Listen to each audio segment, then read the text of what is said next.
new LinkedIn Hiring Pro can't undo your last hire, the no-show. Who set you back because they didn't show up on day one, or day two, or ever again. And now your product launch is delayed because you're talking to alien abduction podcasters to track them down. But LinkedIn Hiring Pro can help make sure your next hire sticks. In fact, businesses who use LinkedIn are 24% less likely to reopen a role in the next 12 months. Hire right the first time with LinkedIn Hiring Pro. Post a free job today at linkedin.com/quality. Sorry, folks, I am back again. Let's start the show.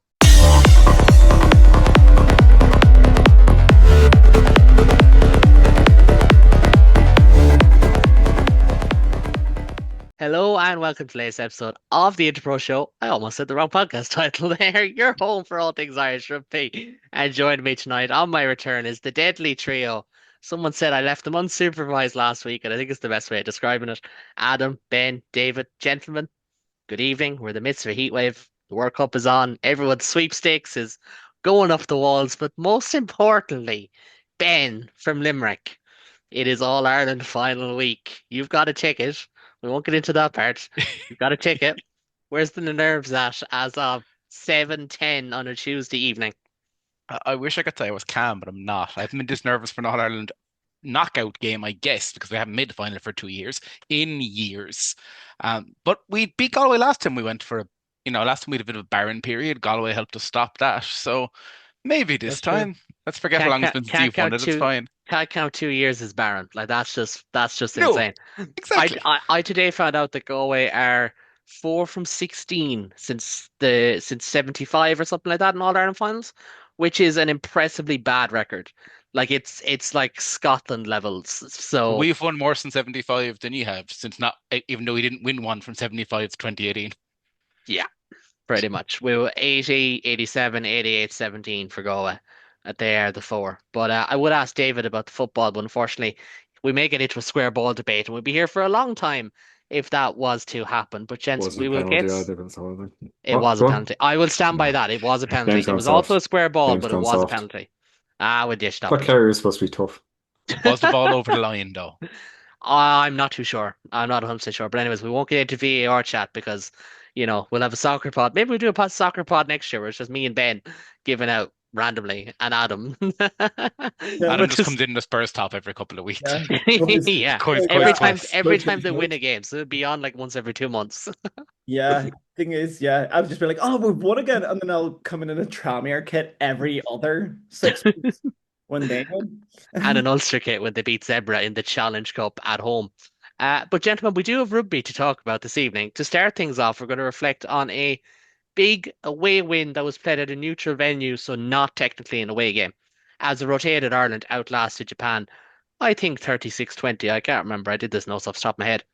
Ben, I'm going to start with yourself because yourself and Adam were watching this from afar, so I don't know how much of it you caught, to be quite honest. Your thoughts on, I suppose, this second meeting of the Interpro Show in official capacity. Yeah. It's great. Manchester's lovely to watch a game, even if you don't get any commentary and no one cares. It was excellent. But it was a disjointed Irish performance, I guess, and I feel kind of harsh saying that considering we scored 36 points and 3 tries in the first 36 minutes, give or take. Something like that. But we never really seemed to click. It never looked like we were actually confident we were going to win the game convincingly. Why we didn't decide an up-the-jumper game plan against Japan, like it should have been. Do up jump against Japan, you win, you score tries. So you know the teams do it consistently. We have a 9 who's very good at just little pop passes and trying to break around the side. And instead we tried to use our backs for 80 minutes to make tries look nice. And I don't understand what we're trying to do. I guess we were saying Japan are a tier 2 nation and we can play around them and rack up a score. But it was never going to happen. The Japanese players have spoken openly about not wanting to play this game in Australia. And we tried to go in and say, you're only little Japan. We can play around you and make you look silly. And it just didn't work. Yeah. And even the Eddie Jones stuff. And I love Sam Edo's comments where he's like, I didn't even know. So I decided to ask Eddie Jones about it after the match, which is incredible. But like even his comments about like, we can go after them in the scrum. And Irish fans be like, oh no, have you seen Connacht's scrum? It's like, yeah, I remember the Glasgow game, to be honest. So I'm not really too surprised that they targeted Ireland's scrum. Even in Green, we haven't had a good realistically a solid scrum since midway through the Six Nations. Even then, Well, you'll struggled probably against say since Italy. Andrew Porter made his debut, but that's an entirely different question No, altogether. I'm trying to be nice. Like we struggled all 5 games in Six Nations. We struggled badly in scrum last week against Australia, and Mm. against Japan we decided, oh, we'll just go and try and play nice rugby. And outside of Sean Johnson, it didn't really work. Yeah, and I suppose Adam to kind of bring you in there because Ireland's lineout was the worst of the weekend, and I know a lot of people will get into like, oh, you're too harsh on Ireland. I think 12th out of 12 is pretty like you can stick the knife in a tiny bit when it's that Were way. we 12th in terms of lineouts? Yeah, only team below 90% and Ireland were on 76% completion rate. I 14 from 18. And that doesn't include the ball off the top that James Ryan misses Craig Casey misses the ball and knocks it on. That's a line out one. So you're really looking at like 12 or 13 out of 18. And to ask you, I'm going to ask, yeah, go on, David, you jump in first. My point on that, just because we're making the lineout points as well, is we were 78% success of the lineouts. Only there's also a stat for lineout steals. Japan only had one steal. So Yeah, three of those failures were just us. As in the first, as was seen clearly in that first one, we just you overthrow. fucked it up. Like overthrow, Japan catches it and they're running for a try. Yeah. Like so, obviously there's pressure on the line out, even if they don't affect the actual steal. But like there's three instances there where they didn't steal the ball, they didn't bat it back. We just failed. So like it's so frustrating on set piece. We should be such a practicable skill to have that high a failure rate. Yeah, no, it is. And look, this is where I was going to bring you in, Adam, because like I've seen comments, and again, like comments online, they're not everything. I've my own little tangent to go on that in a minute, got to do with the World Cup. But I did see someone say, "Oh, you can't blame the lifters." And like there was one using a screenshot where Sean Jansen is basically like his nose is up against James Ryan's legs, like he's way too close. It's a bad lift. It's a bad lift at the front. The throw is even if it's a good lift, it's still way over the top. Like line out was terrible. And yet, when Ireland's line-out clicked, they looked really dangerous. There was that inside ball that led to the Janssen break, things like that. But it also coughed up 14 points. So it's a genuine definition of like, when it was good, it was good. When it was bad, it was Ireland's Achilles heel. yeah, I read something online and somebody made a really good point of Was it every me? I'm joking. I'm joking. I'm joking. yeah, it might be bed next to me. No, but it was one of those that since John Fogarty's came into the Ireland setup, has the set piece been all that good? Now, this is going to be To be fair, right? John Fogarty is a scrum coach. Paul Conlon is a line-out coach. For well. the for the sake of clarity. Well, there's the clarity there. Well, the thing is, when I was looking at that line out, and I think about what 2023 before that, our line out was our biggest threat. Off first plays ball and also off mauls. And Mhm. the regression's been mental. Like there was a time where Ronan Kelleher took the ball and threw it like that.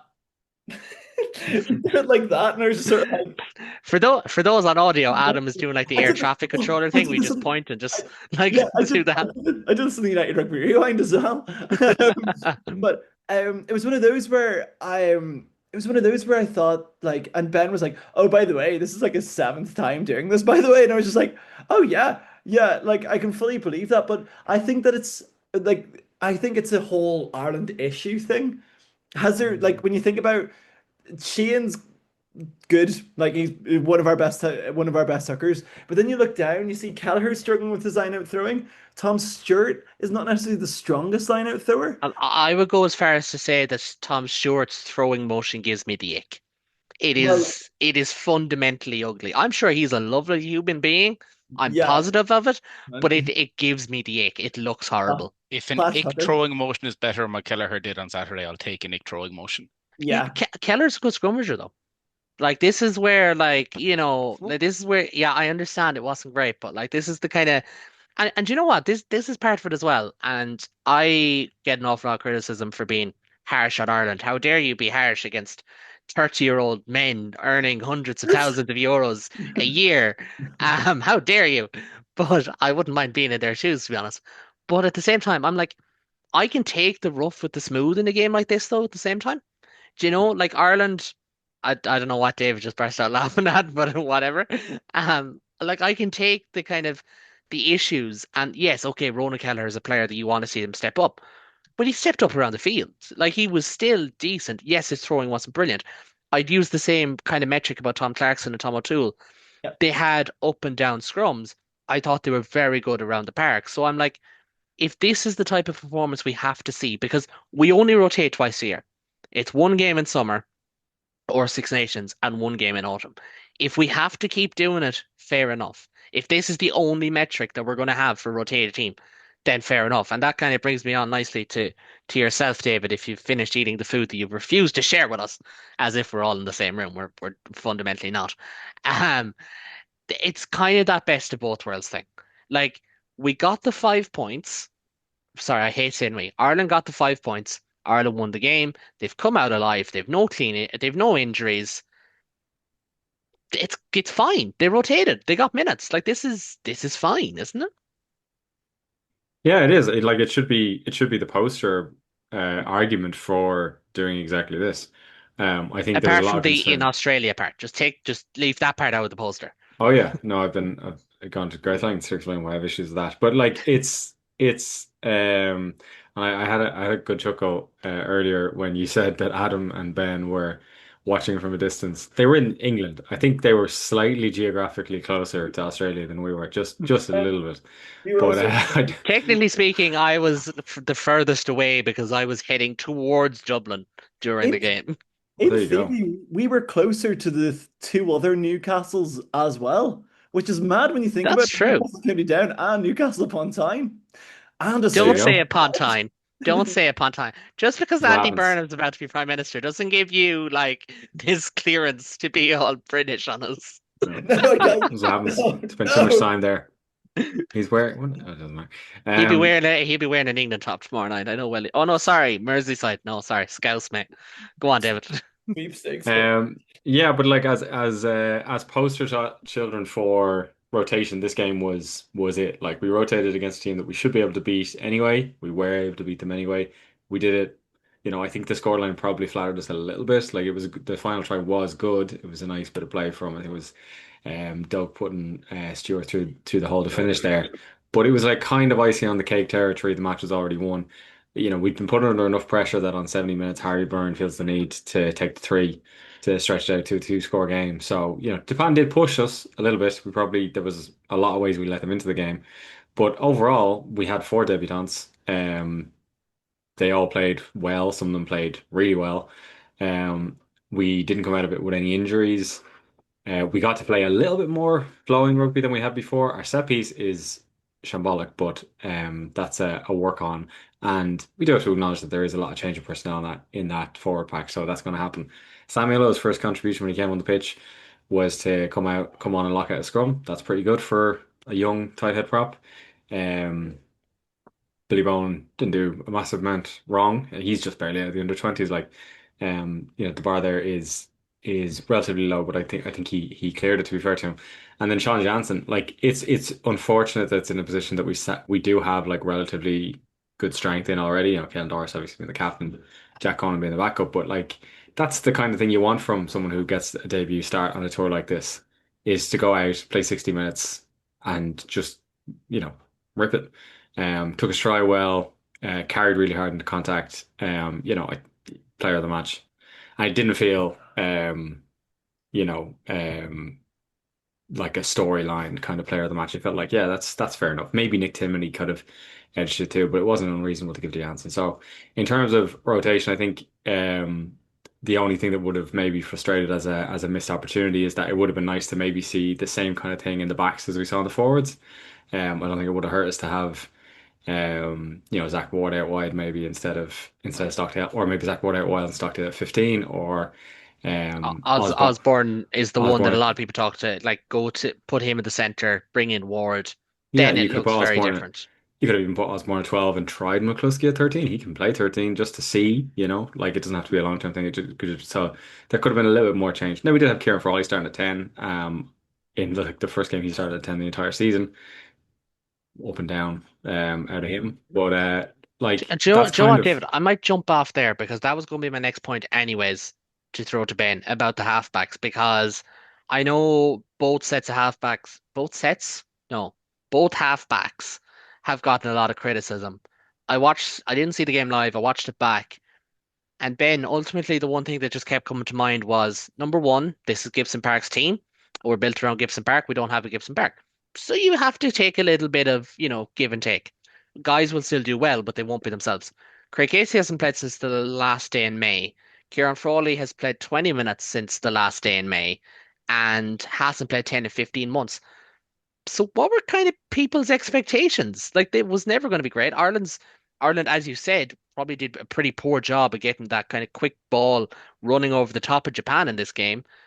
So expectations may have been a bit too high. And I understand I'm someone who says expectations on Ireland are probably too low from time to time. But in terms of these two players as a microcosm, probably we set them a little bit too high. In terms of 9-10, and then I'd almost factor Nathan Doak into this. And who was sub 10? Was it Harry? No, Harry Byrne, yeah. Harry. Like, as you said, we've got a team that's so focused on Gibson Park getting everything running. Gibson Park doesn't play, comes off. Ireland tend not to have all that much success in attack. Now, I struggle to be critical because I've said here and I've said on social media that I want this to be a tour when we try things, when we see what combinations work and what don't work. Putting Casey in beside Frawley is something I would have wanted to see more of. Maybe not for 60 minutes and maybe not first time Frawley has played 10 consistently since probably midway through this season.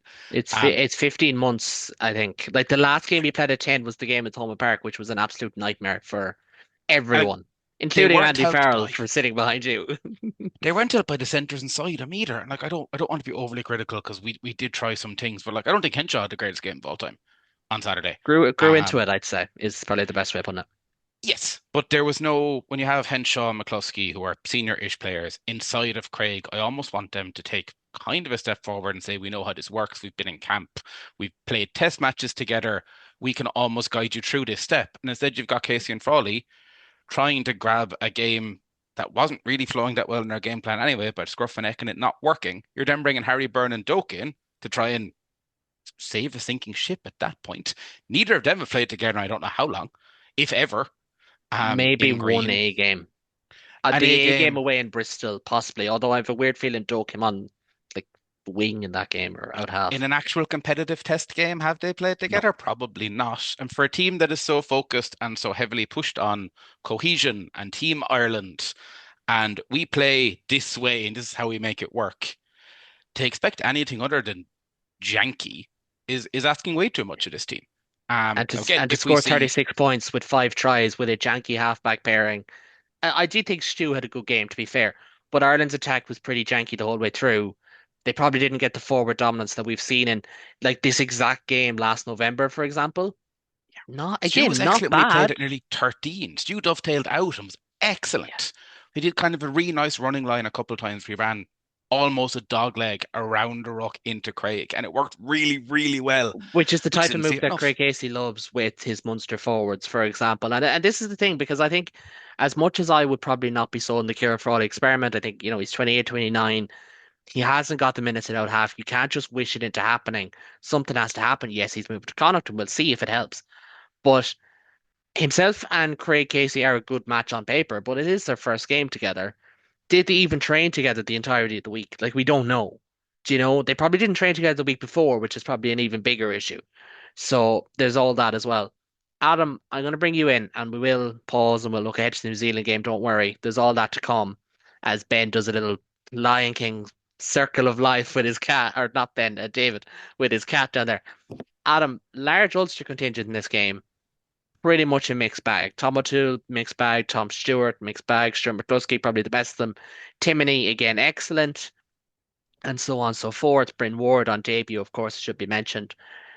With the exception of Timoney, or sorry, with the exception of McCluskey, I should say, because I think he's a nailed on starter. Did anyone put their hands up, do you feel like, to get in this week? I think I think O'Toole's probably going to get in because of He's probably nailed on as well, actually, I yeah. should say, yeah. I think O'Toole's going to get in because this loose head experiment's actually in a way not necessarily scrummaging wise, but around the loose, I think it's working. Uh, Apart from his number one job. yeah. Way sorry, Tom. I'm a big Tom O'Toole fan. It's just a pain. But I think that comes with time. He's still quite a Yeah, young prop.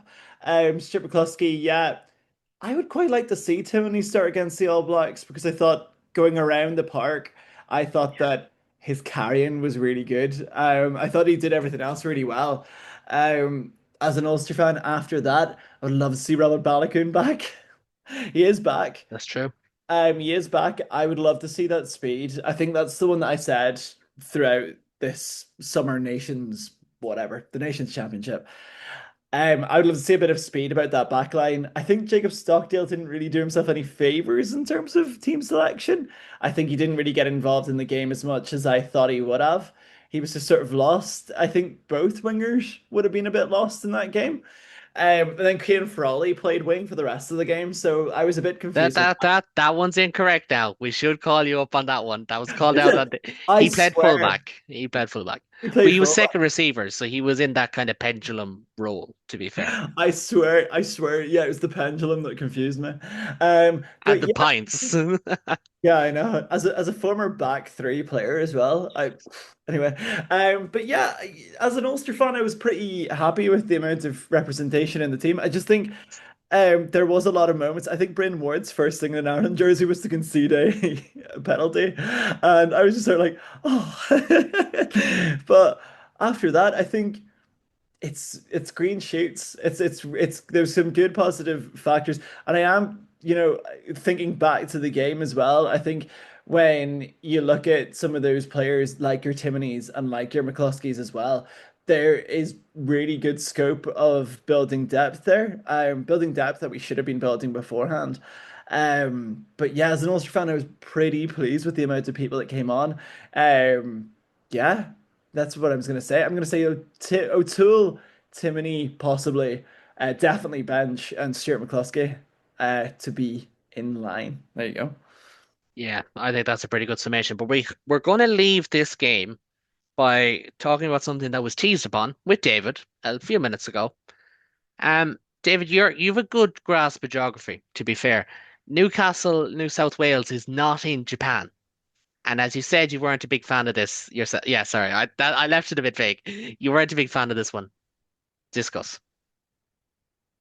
Yeah, I think it's unfair. It's an odd tournament. Like we've made this change to the Nations Championship, and although it hasn't been explicitly stated, I do kind of like the symmetry of a summer that's kind of the inverse of the November series, in that each of the Southern Hemisphere teams gets to play host to, a series of Northern Hemisphere teams.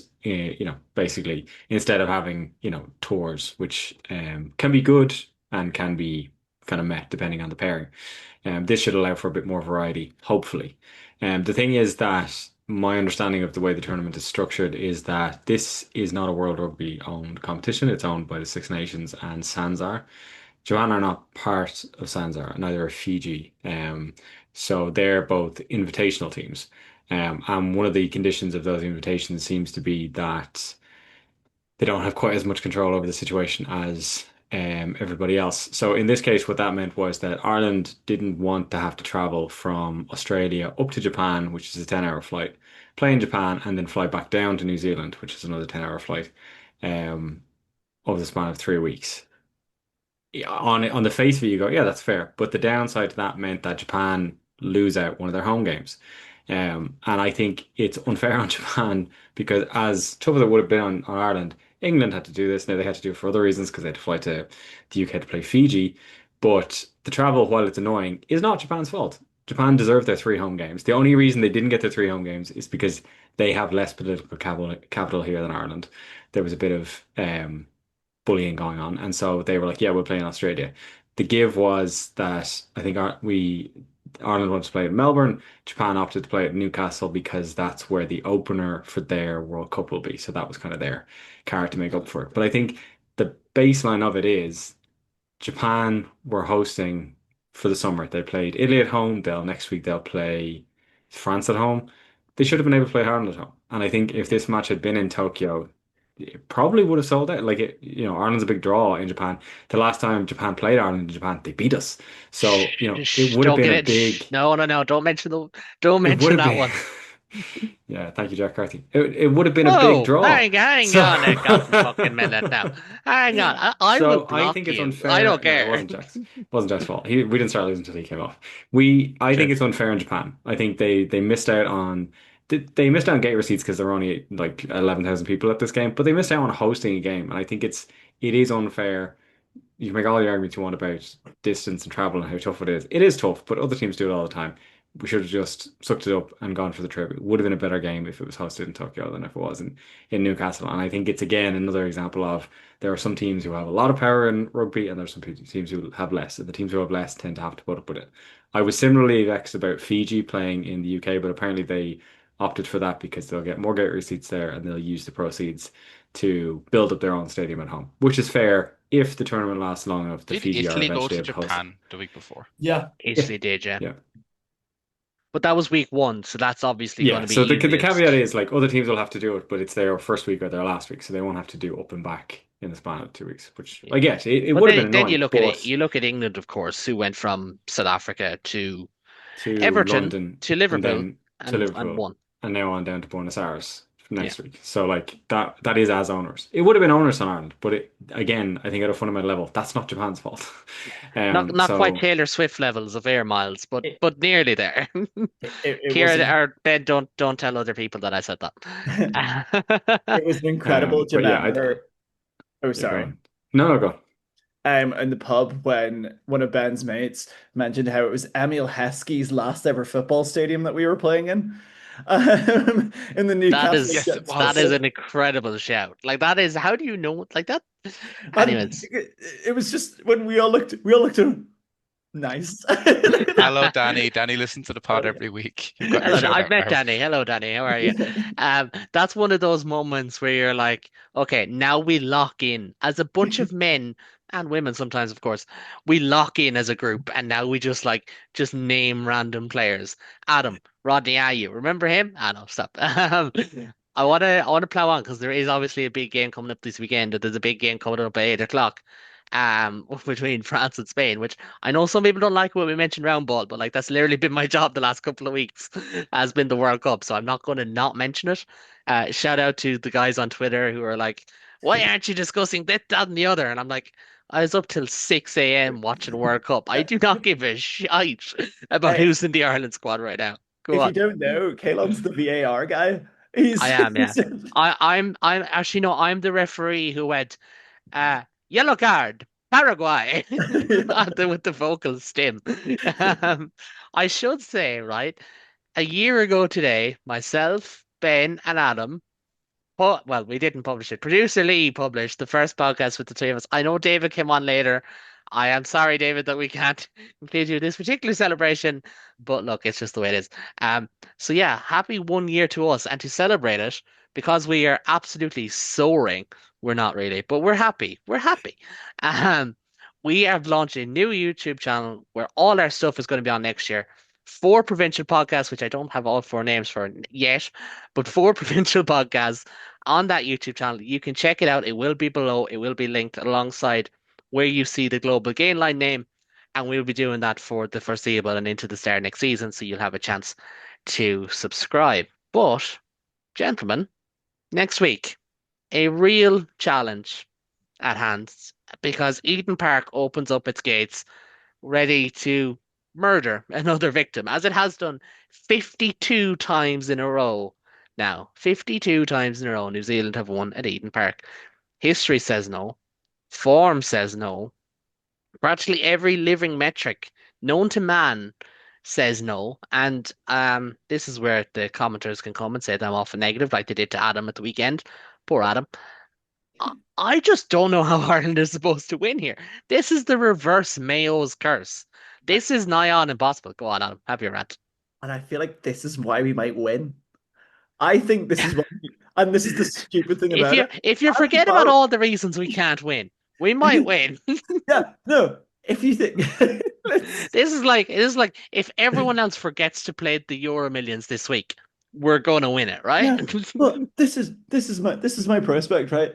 Right, we've been so negative on this podcast. Imagine how funny it would be if next week we win at Eden Park and the last Interpro show of the season, we're all sitting there going, "What? And I Do feel you like know what? If Ireland win in Eden Park, my intro next week will be like, what? What just happened? Am I on next week? I think I am. I think I'm Mm. available next week. Yeah. I will say I don't want to burst anyone's bubble because I'm 100% on Adam's side. Like I'm like all for this. The last time I thought this about the expectations versus potential outcome was before the Champions Cup final, and that ended up going unfortunately exactly as everyone expected it to. that was So Leinster. I didn't Got expect more Leinster players to be aside. 5 tries down Like, or 4 tries down at oh half time. I'll have you know, I did not expect that. Um, but yeah, so Eden Park is a fun place to go to. Will Jordan is the first All Black to surpass 50 tries. Congratulations to him, by the way. So he's there. Neither Damien McKenzie nor Bowden Barrett can get a start because Ruben Love has practically taken the jersey off them. Um, yeah, they're a scary prospect. And Dave Rennie, now as head coach, is a pretty good coach. I know Leinster and the RDS, as it was, handed him his P45 that time. Was that him, actually? That was either Dave Rennie or Dave Wilson. Now I'm not 100% sure as to who it was. Glasgow, Leinster beat them that time in 22. Anyways, that's beside the point. Um, so yeah, they're a bit of an anomaly. I don't think Ireland will win this, but on that bombshell, Ben, I'm going to bring you in here. What constitutes a good result for Ireland? Because if we can talk about, well, New Zealand, you know, they've got new coaching staff and they haven't been tested yet and whatever, you can also talk about the fact that Ireland are without Andrew Porter, probably the most important player. Caolán Doris, probably the second most important player. Jack Crowley, you know my thoughts. Uh, Brian Baird, James Lowe, obviously, Mac Hansen, possibly Robert Balogun could be out. So, what is a good result? Because if you had said to Ireland at the start of the year, you go to Eden Park without these guys, you'd have said, actually, we might just play Japan in Tokyo. It goes two ways in my head. If we play the 23 I would like to see, which is rotated, give guys minutes, it's not going to happen, then I don't really care about the result because it is invaluable experience for any group of players to play in Eden Park. And I don't see a world in which we actually get battered in any sense. I think a team put out maybe lose by 30, it only could lose by 50 in any realm.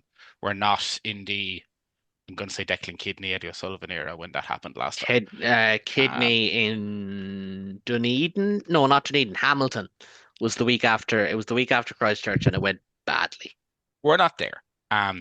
What probably will happen, and what I would be okay with, is we put out our usual starting 23. We keep it competitive.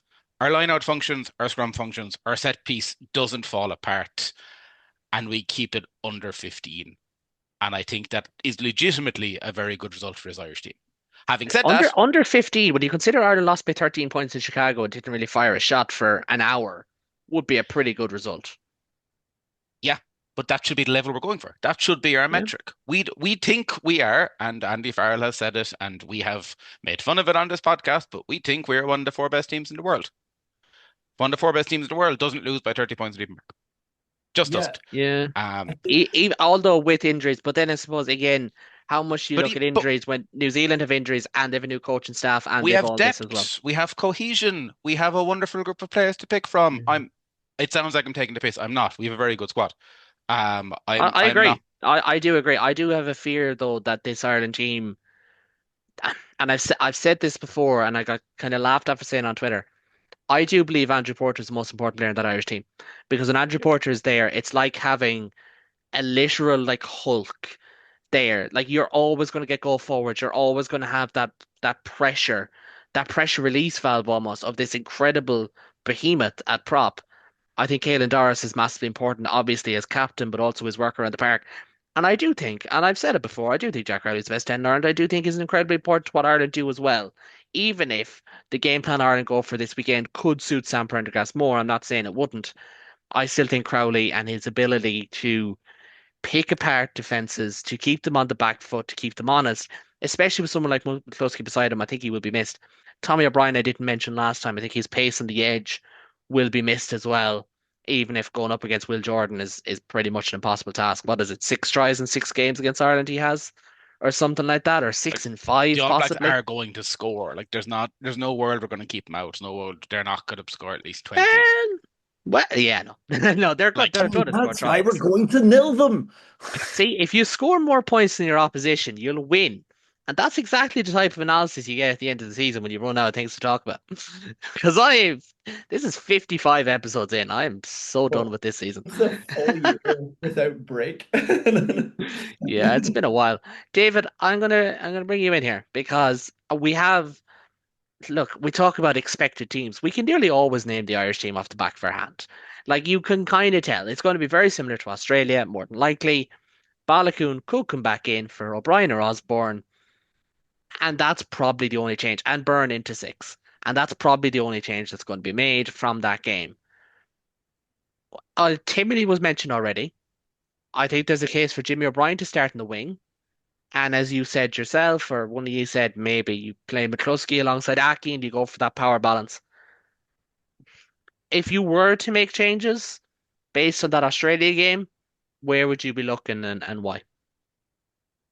I think if we have if Balakoon is available, he goes to 14. I think I would always prefer to have Jimmy O'Brien on the wing over Osborne. Osborne like might be a better player in general, but if you're not playing at 15 or 12, I feel like he's wasted a little bit. He can do fine at 11, but only fine. Whereas I think O'Brien is a bit more of a winger. Not So if O'Brien I was played well making the one last change, day, it should be said as well. yeah, he was pretty good in the air, not necessarily in just clean takes, but in the kind of batting back game. He caused a lot of disruption, and that resulted in decent ball for Ireland. So, and he's got experience there. He's played a lot on the wing. He was playing well on the wing for Leinster before he fell out of the team at the end of the season. And that was more because of who was available than anything he did wrong per se. So I'd probably make that change there. I'd be very interested what the bench looks like. I think there's a reasonably strong argument that if you had Jimmy O'Brien on the wing and you had Kieran Frawley at 23, then you could go 6-2. And if you start Tadhg at six, you could make an argument for having three back rowers on the bench. You could have uh, Timothy, Janssen, and I don't know, somebody else. So Prendergast maybe, if we're looking for someone who can handle themselves in the lineup. And yeah, so there might be some shifting around there because I do think the pack is where our strength. The 6-2 only ever makes sense if you have better forwards and backs, and I think we might have more depth in the forwards and the backs anyway at the moment, so we might get more change out of that kind of bench. Yeah. But it'd be interesting to see. And when you have someone like Jimmy O'Brien, if he starts now, Osborne's the same, he's as versatile, and then you have Kieran Frawley on the bench, you can kind of afford to do that. It'd be interesting to see then if they went with Casey or Doak off the bench. But whichever one they go for, I do feel there's a decent chance that that guy is there in case Gibson Park gets injured. Because if he doesn't get injured, he's probably going to play 80 minutes. Yeah. Which is an entirely different issue in and of Yeah. itself. 14 months out from a World Cup, like we shouldn't be saying, unless you get injured, you're playing 80, not at nine. You shouldn't be saying that at nine. Mm. I'd actually, To a I'd guy who's actually in go his with, like 30s as well. Like it's not like yeah, like mid 30. No, he's doing well for a man. He's sprightly. He's sprightly he for a no, man in his he mid hasn't 30s. lost a inch of pace. It's just I can say as someone who's that age, Yeah, you are more likely to naturally. get injured. Like it's Yeah, gonna that naturally, of course. No, I don't think he was brilliant the last day. I do think this is the type of game where I'd love to see Cormac Isachukwu. He has the physique, he's got the raw athleticism, his line out game is pretty decent. I'm not saying he has to start, kind of akin to what Bernard Jackman was saying on the podcast later today. It's not saying you're dropping guys, but sometimes you have to go horses for courses. We've talked about that before. I think Timney would be the right selection at seven, even if, and I think I've made this point to the podcast before. Josh van der Fleer tends to play his best rugby when Ireland or Leinster are on the back foot because it accentuates his strengths. So I could see Josh van der Fleer having a very good game this weekend, even if I think Nick Timoney would be the option that I would go for. I would go for Byrne at six, personally. I would go with O'Brien on the left wing, Balakoon on the right. Yeah, that could be harsh that Osborne and Aki could well miss out, but I do like the 6-2 option. I'd go Casey Frawley and I go Izuchukwu. I go Van der Fleer naturally because that's the way I was leaning, and probably, I'd probably go Prendergast to be honest. I think Conan goes 80 minutes, so I'm not sure if you get the value out of Janssen to be quite honest. But Adam, I swear, as God is my witness, and Galway are going to hopefully win the All Ireland on Sunday. I did have it down. Thanks, man. I did have it down. Can we question mark for Adam. That was in the notes. It was there all along. The fact that you jumped in earlier is entirely a coincidence because you don't read the notes. It's absolutely fine. They're basically for me. But Adam, tell us why Ireland can win in Eden Park. You miserable sod, according to the comment section. This is back to Adam starts podcasts. I really have to. Anyway, right. I think what you pulled upon, it's going to be something that I'm going to pick out as the reason why. Ireland on the back foot. We are natural underdogs. We haven't had this for a while. We are natural underdogs, and that's why we're so hypercritical of this team. Hypocritical. Yeah, I'm going to play against the All Blacks, lads. It's crap. Anyway, we're so hypercritical of this team is because, as Ben said before, we want to be top four. We want to be viewed as a top four team. And we all grew up watching an Ireland team that, didn't quite get there. But it's your Josh van der Fleers, it's your Tag Burns, it's your players that you know that are going to put on a performance primarily because out the floodgates, none of the media, none of the people that are talking about it are going to give a shit or give us any hope in winning. We said that the best result is going to be within 15 points of us losing. I think that's what gives us the slight mental advantage because we're underdogs. 52 wins, are they going to make it to 53? I've just looked it up there. The longest losing streak in Eden Park was between 1978 and 1980, and there's only 2 games played. That's ridiculous. And that's why we can win. Primarily in the focus that Van der Fleer on the back foot is a different beast. It's the same as Tag Bird. We saw it with Peter O'Mahony many, many times. It'd be the same if we played Bundyaki on the pitch. Gibson Park, we know we know his quality. It's just that we need the new generation to step up. It's your Sam Prendergasts, it's your O'Toole's, it's those type of players that are going to step up and also excel in these type of games as well. So if we start on the back foot, if we concede a try within the first 2 minutes, just like Japan, it's just how we're going to build up. It's how we're going to react. It's how our lineout's going to react. It's how our scrum's going to react. Because at the minute, we're written off. And as a fan, that's where I want us to be because we used to be underdogs. We used to be like, we're eighth in the world and we're going to beat South Africa next week because we don't have any of the pressure on us. We fundamentally do not have the pressure on us because the World Cup is on. So the media isn't focusing us like Caolán. We can win this. So basically, if Ireland win, it's because of me. Thank you so much. Thank you so much. For Caolán not talking about it. No. but yeah, I think purely because we're underdogs and we're on the back foot, we're going to see the best of these players because Andy Farrell can just go into that stadium and go, just prove them wrong. Yeah, that'll only take you so far. I know, I but I we're really want dreamers. to throw it to someone who I know will agree with Adam, but I don't know which one he's going to agree with Adam. So I'm just gonna let the balloon come down a tiny bit. I love your enthusiasm. This is what You're happens not in the getting tickets to pod. that It's like show. I unreal. don't think Ireland are winning this game, if I'm entirely honest. And I'm going to go so strongly on this one, right? We've been doing the predictor league. Yeah, we technically forgot about it the last 2 weeks, but we were all going to pick Australia and we're all going to pick we're all going to pick Ireland the last 2 weeks anyways. I'm going to go so strongly on this, right? I'm putting 5 points on the line in the predictor. So if Ireland do win, David will take the crown. But I think New Zealand are going to win this game, if I'm entirely honest. David, you're second of the predictor, so I'm going to let you go next. Who's winning and why? Are you picking New Zealand to win? I'm picking New Zealand. I'm going to put like a plus minus 5 points. If Ireland win, I automatically lose. I'm going for it. I think New Zealand win this game. It's with points, I David. I have to back Ireland, but yeah, no. I think Ireland have just enough to tweak it, but the last 2 weeks have to have been the time when we looked at everything we did in the scrum and everything we did in the line out and came away and said, don't do that again. And if we can get past those two things, I think there might just be enough in there to catch these guys unaware. Because as Adam said, they're not expecting us. They think we're done. They think we're cooked. And that's the perfect time to sucker punch someone. So Ireland. They think we're unk. That'll be the title of this podcast. Adam, go on, lay it out for us.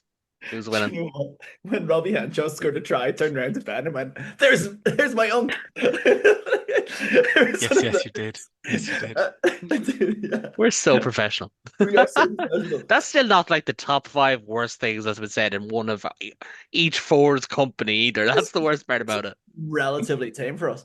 Yeah, true. I'm going to say the winner will be rugby. No, I'm going to say Get Jeff. I'm gonna say an Ireland win because we're underdogs because come on you boys in great. I was gonna say soft them hashtag soft them doesn't really work here, does it? I mean, depends who you ask, I suppose. Ben, who's winning this game and why? Great Adam's podcast audio. convinced me. Adam's convinced me. I think Ireland are going to steal it. We're gonna run through fucking This walls. team so often make me look stupid. I continuously say Ireland aren't going to win, and they go and they win by 10 points. They go and they pull something out of the bag, and I come on here and I say, guess what? Andy Farrell's a genius. You know what? Maybe Andy Farrell is a genius. Maybe we will just beat the All Blacks Eden Park, and it'll end a wonderful year of this show, and why not? I'm just going to throw something out there, right? So, the first game of the autumn, 2 people picked New Zealand, 2 people picked Ireland. Do you want to guess who picked New Zealand in Chicago?